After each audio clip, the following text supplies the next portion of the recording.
When you think of athleticism and professional sports, you think power, explosion, grace, and speed. You definitely don't think of these guys.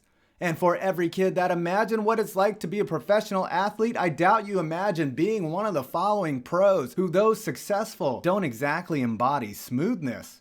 Here are the 5 goofiest athletes in all of sports. Before I get in, number 5, Hunter Pence. Just look at this guy. Big, tall, powerful, and a goofy swing. Now don't get me wrong, hitting a baseball is really hard, and Hunter Pence has hit a ton of them with a lifetime average of 282 with 220 bombs. The Texas native is pretty much the definition of how does he do that with his swing that looks about as mechanically sound as a fleshlight attached to a tailpipe.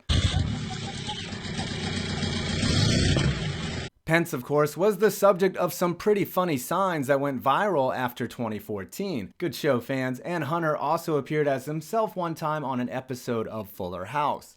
On a side note, I'd rather watch a full season of the old XFL than 5 minutes of Fuller House. Number 4, Jim Furyk. Speaking of unusual swings, here's Jim Furyk, a golfer that pretty much does the exact opposite of what every golfer you have ever encountered tells you what to do. What's more amazing is just how successful he has been on tour, with the 47-year-old from Westchester, PA, winning the US Open in 2003 and has 17 tour wins to his credit. Golf commentator Gary McCord says his cut looks like he's swinging inside of a phone booth, and David Faraday has said it looks like an octopus falling out of a tree. Unfortunately, not all swings can be as pretty as this.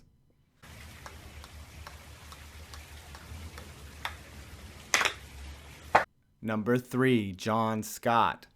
During his surprisingly long NHL career, John Scott became a punchline of many jokes as he fought and awkwardly skated his way through a 9-year career with 7 different teams. Scott, who is 6 feet 8 inches tall, was the epitome of a goon out there, and most of the time his major marketable skill was putting his knuckles in other people's faces. As his career progressed, he kind of became the Scott Hastings of the NHL, a guy who was there but was never going to break through in any way. Of course, until he was voted to that All-Star game in 2016. Yes, the fans pulled a Sanjaya and stuffed the ballot box just to see what would happen. And what they got was a shitstorm that almost made the NHL look really bad when the Yotes traded him just before the All-Star game to the Habs, and he was sent to the minor leagues in a move that smelled of Bettman to the heavens. After the fans got pissed, he was allowed to skate in maybe the most epic All-Star game ever, as he hung with the big boys, smiled that goofy smile, and won our hearts over as he was carried off. Also, fuck Gary Bettman. Number 2, Mike Glennon. Look at this man's. If this isn't the picture of a pure specimen, then I don't know what is. And just remember, this is the guy who NC State chose over Russell Wilson. Hold on, let me compose myself. Mike Glennon seriously looks like the embodiment of Napoleon Dynamite if he had been given the precious football genes that blessed Uncle Rico. How much you want to make a bet I can throw a football over the mountains?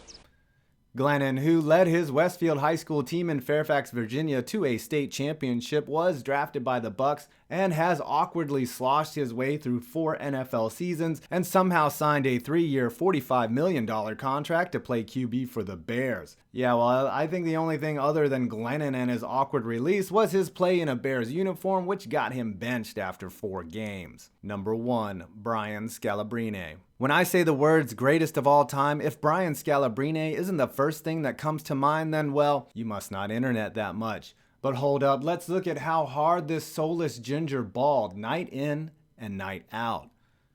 I mean, if that isn't pure athleticism and greatness, then I don't know what the fuck is. And B. Scalabrine questions your questioning of his legendary talent. Scalabrine, now 39, is from Long Beach, California, and played college ball at USC and eventually was drafted by the Nets in 2001, where he would move on to the Celtics and lead them to a championship in 2008. Over his 11-year Hall of Fame career, which saw him average 3.1 points per game, Scalabrine's good looks and athletic prowess had other players jealous. And that's why he didn't get that much playing time, otherwise the entire court would be unplayable from the onslaught of moisture from all the ladies in the crowd. TB12, do you have an NBA championship?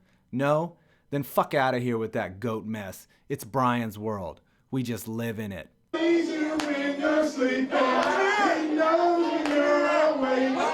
Well, I hope you enjoyed this video. Please leave a like, comment, or subscribe, and it helps support me, my wife, and all of Brian Scalabrine's kids. I'm 5 Points Vids, and you made it to the end of this video.